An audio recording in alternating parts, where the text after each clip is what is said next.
Hello and welcome to CrossTalk, where all things are considered. I'm Peter Lavelle. Syria, the diplomatic front versus the battlefield. As diplomats grapple with the complexities of dismantling Syria's chemical weapons, all sides in the conflict continue to escalate the carnage on the ground. Are the Western powers truly interested in negotiations with the Assad regime? Or are they biding their time while arming rebels and searching for a new opportunity to bring about regime change in Damascus?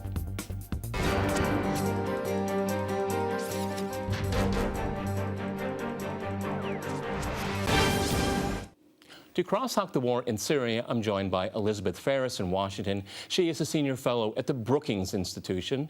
In New York, we have Eric Draitser. He is founder of StopImperialism.org. And in Moscow, we cross to Eric Kraus. He's an independent asset manager. All right, gentlemen and lady, crosstalk rules in effect. That means you can jump in anytime you want, and I very much encourage it. If I can go to you, Eric, in New York first. About a week ago, there was a lot of this, optimism, diplomacy. The Russians and the Americans are talking to each other, and then in the last day or so, Obama signed or waived an executive order to arm the rebels in Syria. So where are we at right now? Is it only about chemical weapons and then regime change? That's still in the cards. That's still part of the Obama agenda and NATO allies to overthrow the government in Syria.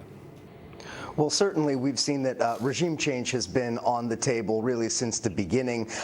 We have seen countless attempts to justify regime change using various pretexts. And of course, the chemical weapons and the red line has been just the latest in a series of such pretexts. Of course, we've seen that aggression against Syria in whatever form that it's taken has been done under the cover of humanitarianism. And this is the latest example of aggression from Western powers against a sovereign country in the form of humanitarianism. But I think that what you're pointing to, this transition that we've seen just in the last few days, is really quite startling, because on the one hand, we saw rejoicing, I think rightly so, at the fact that a war had possibly been averted, but yet within a few days we see this UN report released, which has, as the Russians have rightly said, is unbelievably biased. I mean, we've seen countless pieces of evidence provided by various sides in this conflict have either been totally ignored or omitted from the report so as to present a so-called balanced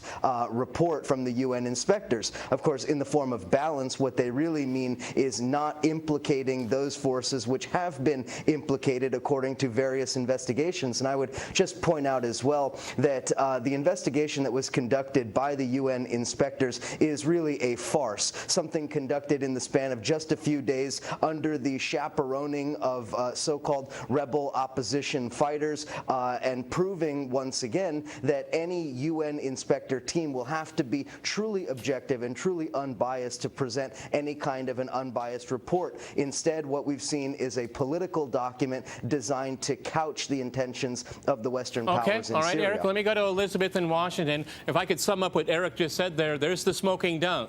The Obama administration has their smoking gun. Agree or disagree? Well, I just want to go back to something else that Eric said, and that is humanitarianism being used to cover political objectives, which we've seen certainly the case in many other conflicts. But here in Syria, nobody is talking about actions that will help the millions of people who've been affected by this terrible war. The 2 million refugees, the 4 or 5 million internally displaced, the 6 or 8 million who need humanitarian assistance. None of the discussions about chemical weapons or U.S. strike or aid to the rebels or negotiations, none of that really addresses the urgent need to stop this terrible war because of the effect it's having on people. A truly humanitarian policy would put that front and center and not get distracted, if you will, by some of these other more Elizabeth, political issues. Is Washington addressing those issues in your mind? I mean, I think what Washington, the Western governments, the international system is doing generally is providing financial support to help refugees and, some assistance inside Syria as well. But they're also arming the we were rebels. really talking about humanitarian. Well, Eric, you want to jump in there? You want to, in New York? I mean, or Eric I think Kraus, go ahead and Elizabeth- let Moscow jump in. I think Elizabeth put her finger on the question. I mean, there must be something wrong with my moral compass, but I don't fully understand why it is more immoral to poison people with gas than to blow them to pieces with ordnance or to shred them with machine guns. The point is that more than 100,000 have died of, in combat-related fashion, and probably quite a few more due to the dislocation of war. And this seems to serve the interests of those countries which would like to see Syria neutralized as a political force in the Middle East. And that is really the problem right now. Okay, Obama, amazingly, is going to arm the same people, or at least the same political forces, which they armed in Afghanistan, the consequences of which we have seen over the following years. I mean, these fighters have moved to other places, and they are hardline Islamists. So it seems like an extremely dangerous thing to be doing. Eric, in New York, extremely dangerous thing to do. I mean, there's ample evidence who these people are, ample evidence from legitimate sources. But James. the Obama, exactly, James said over half or about half of the rebels are of some kind of radical persuasion that would be very anti-Western, anti just about everybody there. But still, the Obama administration is agreed to arm them. I mean, this is you have to have a lot more faith than what we're seeing right now coming out of Western capitals.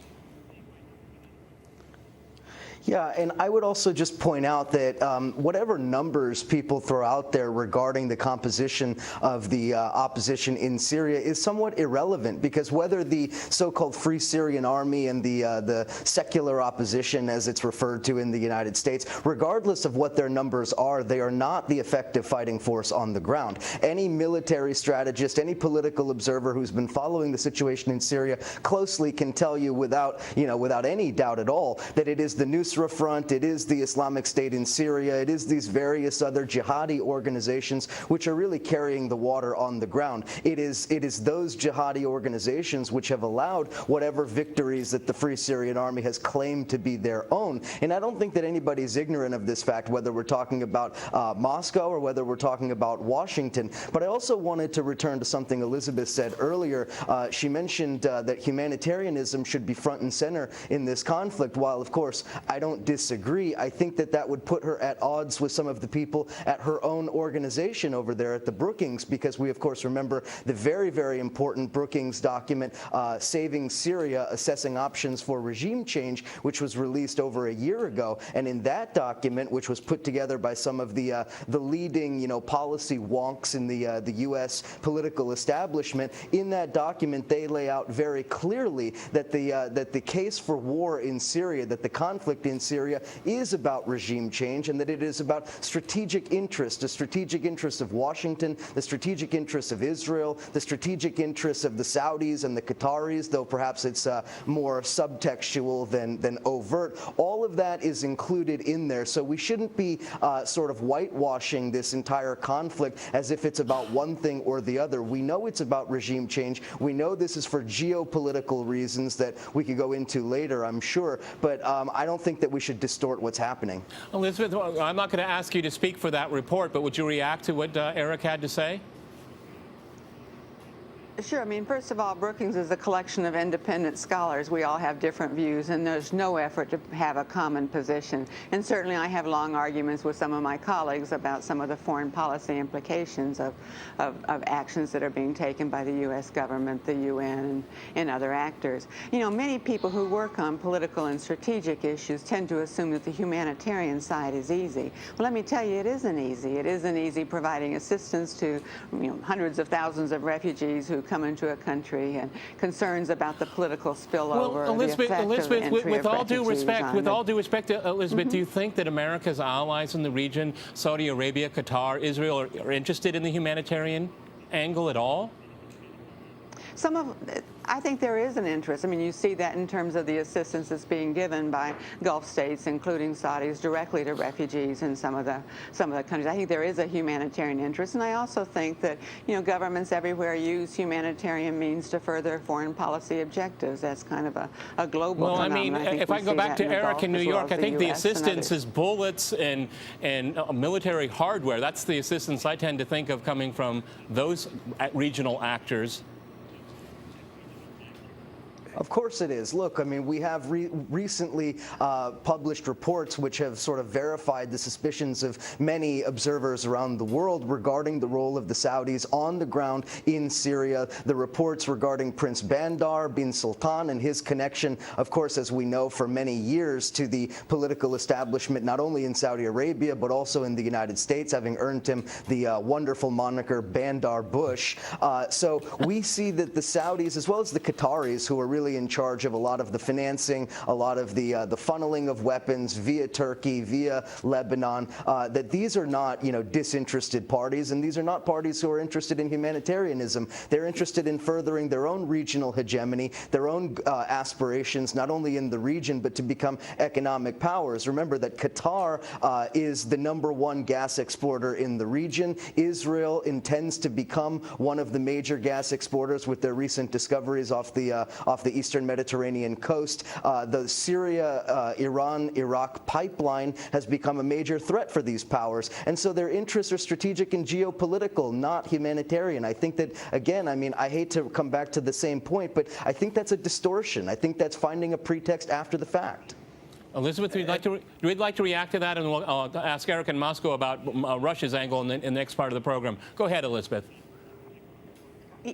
Yeah, I mean, I think motivations are always mixed. I mean, Kuwait gave a $300 million grant to the United Nations to be used for humanitarian assistance. Was that politically motivated? U.S. government has contributed $1 billion for humanitarian aid, not counting this non-lethal aid that's not particularly humanitarian in terms of support for the rebels. Yeah, I think there's always a humanitarian component, even if indeed I agree with Eric in New York that there's often a political motivation as well. I mean, I'd like to see much more assistance going to I don't tend to think warring parties have a lot of charity. Eric, I'll go to you in Moscow after we return from our break. After we return from our break, we'll continue our discussion on Syria. Stay with RT.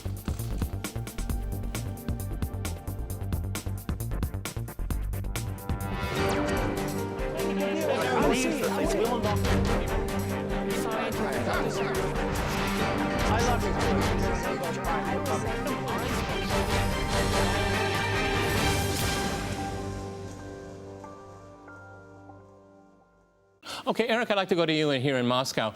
We were talking earlier before the program about President Putin's op-ed in the New York Times and the subsequent reaction to it. I mean, in reading that letter there, you were telling me earlier is that he was speaking to a much broader community, obviously the American political elite and the American people, but talking about really what's at the crux of it, at least from Russia's point of view, that's international law. Yeah, I mean, Putin's point on this has been that the only way that there should not be foreign intervention in civil wars, that in fact there's something disingenuous about talking about all of the wonderful humanitarian aid which has been supplied because they've been also arming the rebels. Had they not been arming the rebels, this war would have petered out some time back and the humanitarian aid wouldn't be necessary. Now, Putin's point has simply been that if the international community is going to do anything, the only way it can legally do so is through the United Nations. Now, there are problems with the United Nations. There are dysfunctions. But it is the only international law that we have. And the question is, if the Americans or the British or the French can go in where they feel that their interests are threatened or under the pretext of humanitarian aid, then what prevents the Chinese from resolving some conflict in Africa or the Russians in Latin America? I mean, where do you draw the line? Either there is a sort of system of international law, however imperfect, or there is not.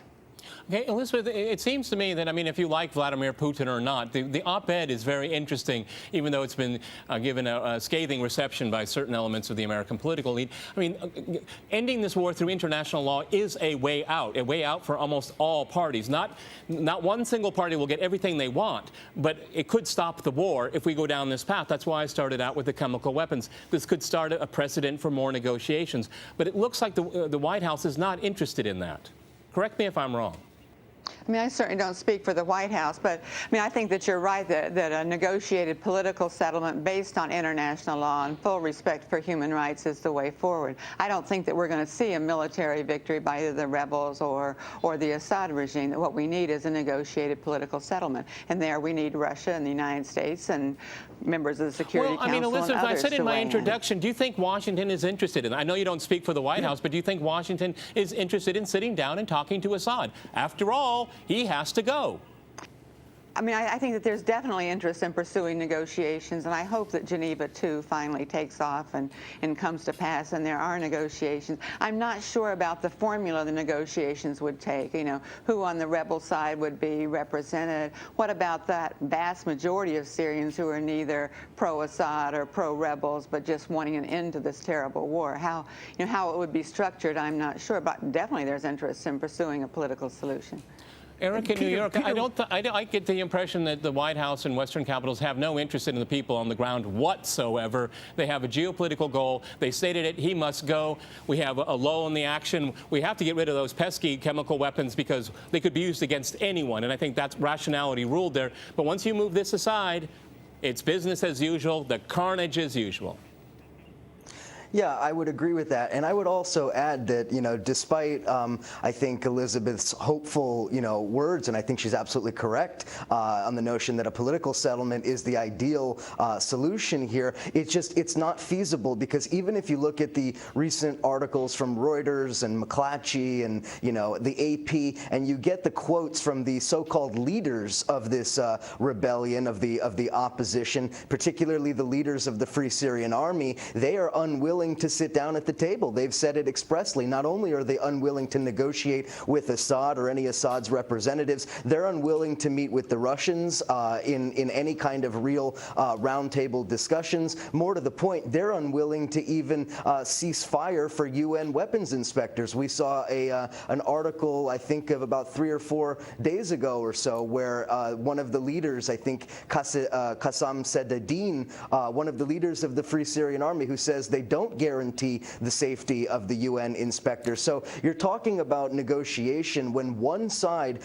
is completely unwilling to, forget negotiate, unwilling to even put down their arms for the possibility of a negotiated settlement. While on the flip side, of course, the Assad government has guaranteed the safety of the weapons inspectors in the regime-controlled areas. The Assad government has unconditionally agreed to sitting down to talks, and unconditionally being the key word there. So this is very one-sided, and, you know, as you mentioned earlier, Peter, that this is because the United States and their proxies in the region are not willing to go to a political settlement, because they understand that a political solution to this crisis means that their ultimate agenda is going to be irrelevant, that without removing Assad from power, they're not able to successfully break the alliance between Iran, Syria, and Hezbollah. They're not able to execute the agenda, their geopolitical agenda, to benefit themselves, Israel, Saudi Arabia, Qatar, and so forth. So again, the political solution is a great idea. The problem is that the partners for a political solution just aren't there.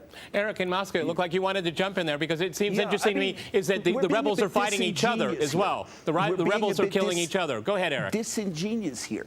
The best solution from an Israeli standpoint, and therefore from a large part of the U.S. policy establishment, is that the war continues, that the country sort of bleeds itself to death.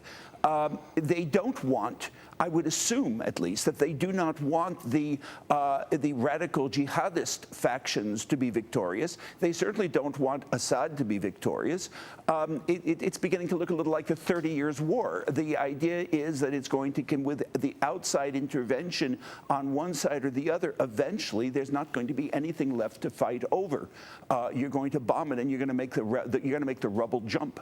So I don't see any particular desire on their part. They want a stalemate or a continued war is probably what they want. And one of the reasons there was a consideration of bombing because of the chemical weapons, and we don't really know who used them, but we know who certainly benefited from their use, and that was not the Assad regime. Because the Assad regime was basically being victorious on the ground, and I think it is in their interests to keep a stalemate. Elizabeth, it's quite interesting. I mean, it looks like no one can really win, but no one's going to put themselves in the position of ever losing the other side of the coin, meaning this thing will continue for a long time.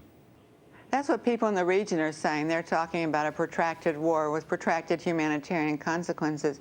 And just to respond to what Eric said, I think one of the biggest problems is the total fragmentation on the opposition side. We can't really talk about the opposition. You know, there are over 100 different groups with different interests and different capacities. You know, who's going to sit down and negotiate anything right now is really difficult to understand. Eric, in New York, it seems to me we kind of hit upon this humanitarian crisis issue, which I think is correct because it's all about people. But that humanitarian crisis in itself becomes a terror threat. I mean, people displaced, they have nothing to do. You get paid off by a few people, from Saudi Arabia particularly. And this is, you know, it's called blowback on a major scale and over maybe a generation. Yeah, I would agree with that, and I would also point out that let Eric in New York finish up first. Let Eric jump in first. Go ahead, Eric. Go ahead, Eric. I was just saying that there's a long-standing belief among many in the U.S. Political and intelligence establishment that if they're not able to succeed in their ultimate agenda, which in this case, of course, is regime change, then their second option is chaos and managed chaos. We've seen that in many places around the world, lest we forget Central Africa and the Congo, in Somalia and elsewhere. The United States enjoys the ability to create a chaotic situation and then manage that chaos through political means, through arm twisting and so forth, because chaos in Syria, the destruction of the state itself, means a victory for the Western powers because it removes Assad, it removes the main ally for Tehran, and it breaks that alliance with Hezbollah. So everybody benefits from the destruction of Syria as a nation itself. And the chaos that would be created, look, all we need to do is look at Libya to understand a precedent for the model that could be employed in Syria. So while we talk about political settlements, and this is all well and good, we need to really be aware of what the real possible outcomes are here, because if we see some kind of a provocation, whether from the rebel side, whether from the Assad side, this conflict is going to escalate, and escalation is going to mean full-blown regional war, and this would be devastating for everybody. Okay, Elizabeth in Washington, you wanted to jump in. Please do. Yeah, I just think it's a cheap shot to talk about refugees as being terrorists or susceptible. We just haven't seen that, except for a few isolated cases. There were over 2 million Iraqi refugees that didn't form terrorist cells in neighboring countries. I think we do agree in terms of the long-term consequences on human beings if this conflict does drag on for years and years, not just in Syria, but also indeed for the region. I have to say, though, we just saw a report in the last 48 hours of Syrian refugees in Lebanon who were caught going over the border with heavy weapons to give to the Nusra Front. So, I don't know that we can really sit here and say that, that the refugee situation is not going to have a negative impact on the fighting on the ground. Many are using refugee status as a cover to shuffle arms, to shuffle fighters across the various borders. Right. So I We're agree almost with out of you, time here. Eric, I want to go to Eric in Moscow. Eric, is Russia's diplomatic initiative for the region spent? I think Russia has been very successful in what they set out to do, which was basically pull Mr. Obama's chestnuts out of the fire for him. He had painted himself into a situation where he couldn't go forward and he couldn't go back. The vote in the House of Commons was devastating to the hope of bombing, because people no longer believed what they read in the mass media. This has marked a turning point. People suddenly realized they've been lied to for so long. And this surprisingly was reflected in the political process. All right, folks, I have to jump in here. Sorry, Eric, we have to jump in here. We've run out of time. Many thanks today to my guests in Washington, New York, and here in Moscow. And thanks to our viewers for watching us here at RT. See you next time. And remember, Crosstalk rules.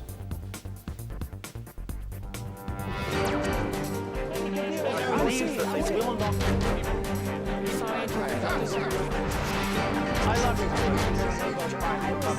you.